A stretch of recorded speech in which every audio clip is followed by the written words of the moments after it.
बरं, इथपर्यंत आपण अमायनो ऍसिडचं इंट्रोडक्शन बघितलं. अमायनो ऍसिडचं स्ट्रक्चर कसं असतं, बेसिक स्ट्रक्चर कसं असतं. आता पुढे आपण बघणार आहोत types of amino acid. Amino ऍसिडचे टाइप्स. अमायनो ऍसिडचे टाइप्स बघा, हेडिंग लावायची मस्त, टाइप्स ऑफ अमायनो ऍसिड. आता अमायनो ऍसिडचं क्लासिफिकेशन कसं केलं जातं. सगळ्यात पहिलं अमायनो ऍसिडचं क्लासिफिकेशन केलं जातं on the basis of their structure. त्यांचं स्ट्रक्चर कसं आहे त्याच्यावरनं पण अमायनो ऍसिडला क्लासिफाय केलं जातं. सांगू आपण डिटेलमध्ये घेणार.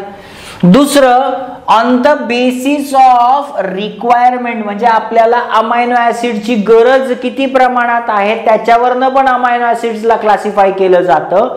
आणि तिसरं ते म्हणजे काय, ते प्रोटीन सिंथेसिसला मदत करतंय किंवा नाही करत आहे. कसं क्लासिफाय केलं अमायनो ऍसिड. पहिलं, प्रत्येक अमायनो ऍसिडचं स्ट्रक्चर मी तुम्हाला सांगितलं ना, अमायनो ऍसिडचं स्ट्रक्चर सेम असतं, HCOH आणि NH2. फक्त फरक काय, प्रत्येक अमायनो ऍसिड मध्ये जी R चेन असते ती डिफरंट असते. म्हणजे त्या स्ट्रक्चरवरनं पण अमायनो ऍसिडला काय केलं जातं, क्लासिफाय केलं जातं. दुसरं, ॲनिमल्सला त्या अमायनो ऍसिडची रिक्वायरमेंट आहे किंवा नाही आहे त्याच्यावरनं पण अमायनो ऍसिडला क्लासिफाय केलं जातं. आणि तिसरं, तो अमायनो ऍसिड प्रोटीन सिंथेसिस म्हणजे प्रोटीन बनवायला मदत करतो आहे किंवा नाही करत आहे त्याच्यावरनं पण अमायनो ऍसिडला क्लासिफाय केलं जातं. सो ऑन द बेसिस बघा, आपण समोर आता एक स्ट्रक्चर लक्षात ठेवूया. दिस is NH2CHCOOH and this is R. मग पहिले काय बघतोय आपण, on the basis of structure बघतो आहे. तर this is the general structure of amino acid. This is the general structure of amino acid. बघा, जर मी R काढला आणि R च्या जागी H लावला, R काढला आणि R च्या जागी H लावला, तर याचं नाव काय झालं, ग्लायसिन. नाव चेंज झालं. दिस is Glycine amino acid.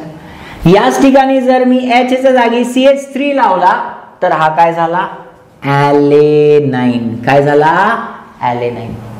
Clear झालं का. म्हणजे R चेन बदलला तर अमायनो ऍसिडचं क्लासिफिकेशन होतं. मग on the basis of R chain और on the basis of side chain, on the basis of R chain और on the basis of side chain amino acids are aliphatic amino acid.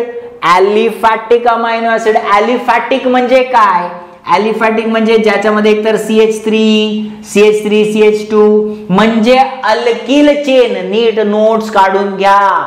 Aliphatic amino acid म्हणजे काय, R chain मध्ये एकतर methyl group असेल, ethyl group असेल, propyl group असेल. काय काय असेल, मिथिल ग्रुप असेल, इथिल ग्रुप असेल, प्रोपिल ग्रुप असेल, आयसोप्रोपिल असेल, फिनिल ग्रुप असेल, फिनिल नसेल सॉरी, ॲलिफॅटिक कार्बन्स म्हणजे ॲलिफॅटिक हायड्रोकार्बनची चेन असेल जर R ला, तर त्याला आपण काय म्हणणार, ॲलिफॅटिक अमायनो ऍसिड. कसं लक्षात ठेवायचं, गवळी पाटील.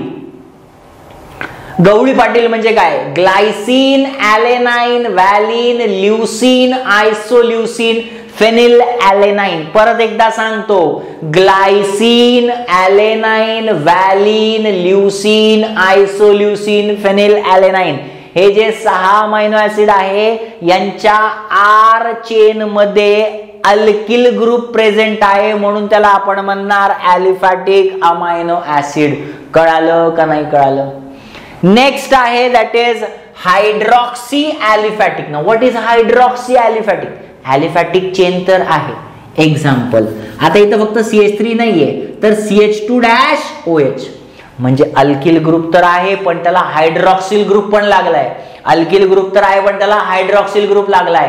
म्हणजे R चेनला जर हायड्रॉक्सिल ॲलिफॅटिक चेन असेल, R चेनला जर हायड्रॉक्सी ॲलिफॅटिक चेन असेल तर that is called as hydroxy aliphatic amino acid. आणि त्याच्यात कोण कोण आलं, त्याच्यामध्ये कोण आलं, सेरीन. कोण आलं, सेरीन. आणि त्याच्यामध्ये कोण आलं, त्याच्यामध्ये आलं threonine. This is called as serine and this is called as threonine. This is called as serine, this is called as threonine. हे 2 अमायनो ऍसिड आले. तिसरं ॲरोमॅटिक. ॲरोमॅटिक म्हणजे काय, बेन्झीन रिंग. जर R चेन मध्ये बेन्झीन रिंग सारखं structure आलं असेल म्हणजे ॲरोमॅटिक रिंग जर अटॅच असेल आर चेनला जर एरोमॅटिक रिंग अटॅच असेल तर त्याला आपण म्हणणार एरोमॅटिक अमायनो ऍसिड. काय म्हणणार त्याला आपण? एरोमॅटिक अमायनो ऍसिड. त्याचे एक्झाम्पल्स पुढे दिलेले आहे. बेसिक, आता बेसिक म्हणजे काय नीट लक्ष द्या. बेसिक म्हणजे काय नीट लक्ष द्या. इथे ऑलरेडी NH2 आहे, इथे ऑलरेडी NH2 आहे. जर सपोज मी इथे अजून एक NH2 अटॅच केला किंवा अल्किल ग्रुप आहे, त्या अल्किल ग्रुपला NH2. अमायनो हा बेसिक असतो नेचर मध्ये, म्हणजे इथं अमायनो ग्रुप जास्त आहे as compare to carboxyl group, म्हणजे तो बेसिक आहे. मग अशा अमायनो ऍसिडला आपण काय म्हणणार? Basic amino acid. कळतंय का नाही कळतंय? असा अमायनो ऍसिड ज्याच्यामध्ये अमायनो ग्रुप जास्त आहे as compare to carboxyl group, त्याला आपण म्हणणार basic amino acid. Vice versa acidic amino acid म्हणजे काय? ज्याच्यामध्ये अमायनो कमी आहे पण COOH जास्त आहे, त्याला आपण काय म्हणणार? Acidic amino acid. इथपर्यंत कळालं? त्याच्या पुढे एक्झाम्पल दिलंय बेसिकचं लायसिन, अर्जिनाइन, हिस्टिडीन. ऍसिडिकचा आहे ग्लुटामिक ऍसिड, ऍस्पार्टिक ऍसिड. आता अमाइड साइड चेन, नीट लक्ष द्या. अमाइड साइड चेन म्हणजे काय? ज्याच्यामध्ये C डबल बॉन्ड NH2 आहे, म्हणजे याला आपण अमाइड ग्रुप म्हणतो. काय म्हणतो याला आपण? Amide group. लिहून घ्या तुम्ही. C डबल बॉन्ड NH2 याला आपण काय म्हणतो? Amide group. ज्याच्या R चेनला अमाइड ग्रुप आहे त्याला आपण म्हणणार अमाइड साइड चेन. आणि त्याचा एक्झाम्पल कोण आहे? ग्लुटामाइन आणि ऍस्पार्जिन. ग्लुटामाइन आणि ऍस्पार्जिन. आणि सल्फर कंटेनिंग म्हणजे काय?